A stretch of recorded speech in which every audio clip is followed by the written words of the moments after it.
नमस्कार दोस्तों, बहुत बहुत स्वागत है आपका मेरे चैनल में। और आज मैं आपको लेकर जाने वाला हूँ उत्तर प्रदेश के आगरा शहर से लगभग 40 किलोमीटर दूर फतेहपुर सीकरी में। करीब 14 साल तक मुगल साम्राज्य की राजधानी रहने वाला ये शहर न सिर्फ बादशाह अकबर की जीत की एक निशानी है, बल्कि वो जगह है जहाँ पर उन्हें सूफी संत सलीम चिश्ती से दुआ मांगने के बाद उनकी हिंदू रानी जोधाबाई से एक संतान हुआ था जिसका नाम था जहांगीर। तो आइए जानते हैं इस शहर फतेहपुर सीकरी का रोचक इतिहास, जिसको बादशाह अकबर के सपनों की नगरी के नाम से भी जाना जाता है। ये पूरा जो मैदान आप देख पा रहे हैं, इसको बोला जाता है दीवाने आम। ये पूरा हिस्सा किसी जमाने में एक मिट्टी का मैदान हुआ करता था।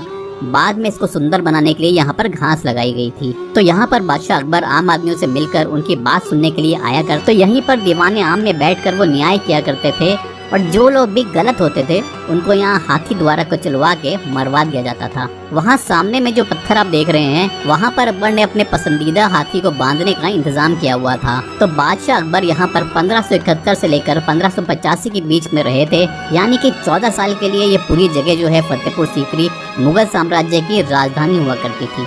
उसके बाद वो यहाँ से चले गए थे क्योंकि यहाँ पर पानी की बहुत दिक्कत थी। फिर उसके बाद उन्होंने अलग अलग शहरों में अपनी जिंदगी जी और आगरा, इलाहाबाद, मालवा, कश्मीर, लाहौर और अफगानिस्तान के जरिए अकबर ने अपने साम्राज्य को फैलाया। साल 1573 यानी कि 1573 में उन्होंने गुजरात जीतने के बाद इस शहर का नाम रखा था फतेहपुर सीकरी, यानी कि सिटी ऑफ विक्ट्री। और फिर अकबर ने यहाँ पर अपने जीत की सबसे बड़ी निशानी यानी कि बुलंद दरवाजा बनवाया, जिसको बोला जाता है डोर ऑफ विक्ट्री, जो कि दुनिया का सबसे बड़ा दरवाजा हुआ करता था। ये सामने वाला हिस्सा जो आप देख पा रहे हैं, वहीं से अकबर आया करते थे। और आप जब फतेहपुर सीकरी आएंगे तो आपको रास्ते में एक गेट दिखाई देगा जिसको बोला जाता है आगरा गेट। तो यहाँ ऐसे 9 गेट हैं जिनसे बादशाह अकबर ने 9 शहरों को जोड़ा था। तो अकबर ने इसको 12 किलोमीटर में बनवाया और 12 साल में ये बनकर पूरा तैयार हुआ था। तो ये उस जमाने में एक टाउनशिप बन गया था, जैसे कि आज के ज़माने में कोई भी बड़े शहर में होती है। साल 1524 में भारत में मुगल आए और सबसे पहले मुगल बादशाह बने बाबर। बाबर ने भारत में कई युद्ध लड़े और उनको जीता।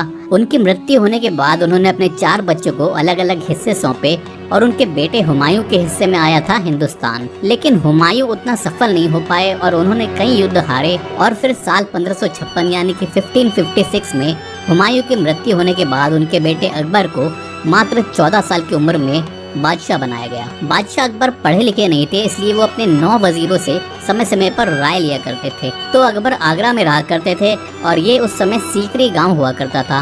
और यहाँ एक सूफी संत रहा करते थे जिनका नाम था हजरत शेख सलीम चिश्ती। तो अकबर आगरा से पैदल यहाँ बाबा से दुआ मांगने आए थे कि मुझे एक बेटा चाहिए जिससे कि मुगल डायनेस्टी एक बार फिर से हिंदुस्तान में खड़ी हो सके। और उसके बाद अकबर की दुआ कबूल हो गई और साल 1559 यानी कि 1569 में अकबर को एक बेटा हुआ जिसका नाम था जहांगीर। और जहांगीर के दूसरे जन्मदिन के बाद साल 1571 यानी कि 1571 में अकबर ने ये शहर बनवाना शुरू किया। और जैसे कि मैंने पहले भी बताया कि साल 1573 यानी कि 1573 में जब वो गुजरात जीतकर आए थे, उन्होंने इस शहर का नाम रखा था फतेहपुर सीकरी। ये वो जगह है जहाँ पर बादशाह अकबर तुलादान किया करते थे। इस हिस्से में गरीब लोग खड़े होते थे और अकबर वहाँ सामने बैठकर अपना वजन किया करते थे। और जितना भी वजन उनका आता था, उतने ही वजन का वो सोना चांदी उन गरीब लोगों में बांट दिया करते थे। तो तुलादान प्राचीन भारत में होने वाली एक प्रथा थी जिसको अकबर ने मिडिवल हिस्ट्री में शुरू किया था, ताकि वो सबकी मदद कर सकें और सबसे जुड़ सकें। तो ये तुलादान वो साल में एक बार किया करते थे। इस लाल पत्थर की इमारत को बोला जाता है दीवाने खास।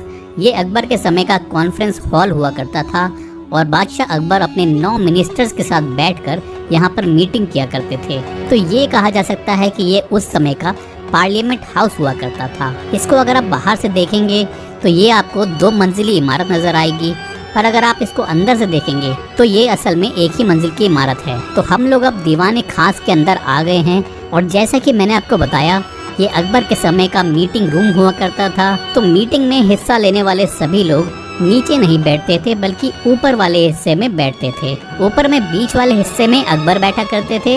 और जो आपको चारों साइड में बालकनी दिख रही है, यहाँ पर उनके नवरत्न यानी कि उनके वजीर बैठा करते थे, जो थे बीरबल, तानसेन, अबुल फजल, फैजी, मानसिंह, टोडरमल, मुल्ला दो प्याजा, अजियाउद्दीन और अब्दुल रहीम।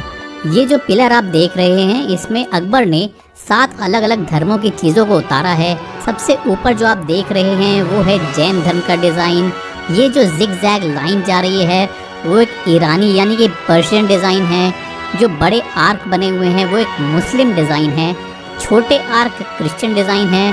खड़क बना हुआ है वो सिखिज़्म के लिए है और लोटस जो बना हुआ है वो हिंदुइज्म के लिए है। और सबसे नीचे वाले हिस्से में क्राउन ऑफ बुद्धा बना हुआ है जो कि बुद्धिज्म के लिए है। इस तरह से अकबर ने यहाँ 7 धर्मों को शामिल किया और एक धर्म बनाया जिसको बोला गया दीन-ए इलाही।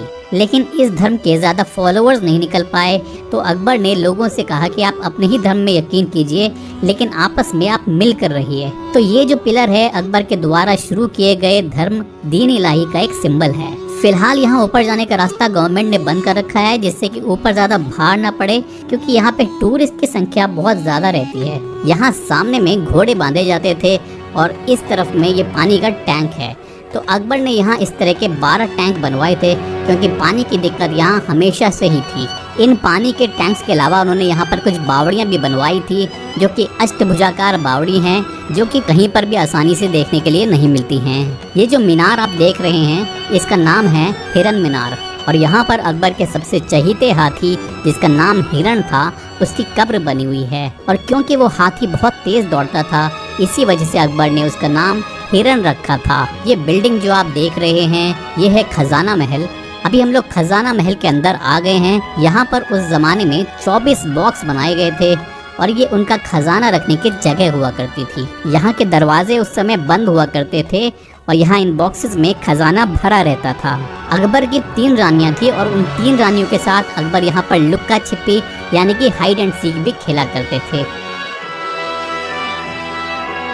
ये जमीन पर जो आप देख रहे हैं पूरा बना हुआ है ये चौसर है और इस गेम को महाभारत काल में भी खेला जाता था। इस सामने वाली कुर्सी पर बादशाह अपनी बेगम के साथ बैठकर इस गेम को खेला करते थे। ये जो खाने यहाँ पर बने हुए हैं इनमें गोटियाँ नहीं बल्कि इनमें दासियाँ खड़ी हुआ करती थी और जब भी कोई चाल चली जाती थी तब वो दासियाँ इन खानों में डांस करके चाल को चला करती थी। ये जो सामने में 5 मंजिल की बिल्डिंग आप देख रहे हैं ये है पंचमहल। क्योंकि उस जमाने में बिजली तो थी नहीं तो अकबर ने गर्मी से बचने के लिए ये महल बनवाया था। तो बादशाह और उनकी बेगम सबसे ऊपर वाले फ्लोर में जाकर बैठ जाया करते थे और ठंडी हवा का आनंद लेते थे। तो इस जगह को हवा महल या गर्मियों की जन्नत भी कहा जाता था क्योंकि यहाँ बैठने का असली मजा गर्मियों में ही हुआ करता था। खैर ये था पूरा फतेहपुर सीकरी और उम्मीद करता हूँ कि आपको ये जगह घूमकर अच्छा लगा होगा। और बादशाह अकबर के बारे में मैं एक बात आपको और बता देता हूँ जो शायद आप लोग को नहीं पता होगी। तो उन्होंने अपना मकबरा अपनी मृत्यु से पहले ही आगरा में बनवाना शुरू कर दिया था, जिसको बाद में उनके बेटे जहांगीर ने पूरा करवाया था। और अकबर के मकबरे से 1 किलोमीटर दूर ही जोधाबाई का भी मकबरा है। वैसे तो बादशाह अकबर और जोधाबाई के बारे में आपने कई सारे किस्से कहानियाँ सुनी होंगी, कई सारे मूवीज़ और टीवी सीरियल्स वगैरह देखे होंगे, लेकिन वो जगह देखना जहाँ वो वास्तव में रहा करते थे इसका शायद आपको एक अलग ही अनुभव हुआ होगा। तो अगर आपको मेरा ये वीडियो अच्छा लगा तो इसको लाइक और शेयर करना मत भूलिएगा। और अगर आप चाहते हैं कि मैं ऐसे ही किसी और इमारत का वीडियो आपके लिए बनाऊँ तो नीचे कमेंट बॉक्स में ज़रूर बताइएगा।